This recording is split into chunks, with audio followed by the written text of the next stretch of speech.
ఓం నమో వెంకటేశాయ. ఈ రోజు తిరుమలలో భారీగా పెరిగిందండి రద్దీ. అయితే మాత్రము అన్ని కంపార్ట్మెంట్స్ ఫుల్ అయిపోయి బయట ట్రావెలర్స్ బంగ్లా కాటేజెస్ వరకు అయితే వెయిట్ చేస్తున్నారండి ఈ రోజు స్వామివారి దర్శనం కోసము. ఈ రోజు 300 రూపీస్ స్పెషల్ ఎంట్రీ దర్శన టికెట్స్ ఉండే వాళ్ళకి 2 నుంచి 3 గంటల లోపలే స్వామివారి దర్శనం అయితే అయిపోవచ్చండి. అలాగే టైమ్ స్లాట్ టోకన్స్, దివ్య దర్శనం టోకన్లు తీసుకున్న వాళ్ళకి 4 నుంచి 6 గంటల సమయం అయితే పట్టచ్చండి. ఎలాంటి టోకన్స్ లేకుండా ధర్మదర్శనం కోసం వెళ్లే భక్తులకైతే మాత్రము 18 గంటల కంటే పైనే పడుతుందండి. ఈ సమయాలన్నీ కూడా భక్తుల రద్దీని బట్టి మారుతూ ఉంటుందండి. భక్తులైతే ఈ విషయాన్ని గమనించాలి. నిన్న స్వామివారిని 61,699 మంది అయితే దర్శించుకున్నారు.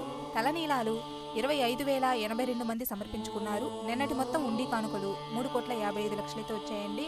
ప్రజెంట్ ఈ రోజు ఎలాంటి టోకన్స్ లేకుండా ధర్మదర్శనం కోసం వైకుంఠం క్యూ కాంప్లెక్స్ లో వెళ్లే భక్తులకైతే మాత్రం 20 గంటలు పైన పట్టే అవకాశం అయితే ఉందండి. భక్తుల రద్దీని బట్టి సమయాలు మారుతూ ఉంటుందండి. భక్తులైతే ఈ విషయాన్ని గమనించాలి.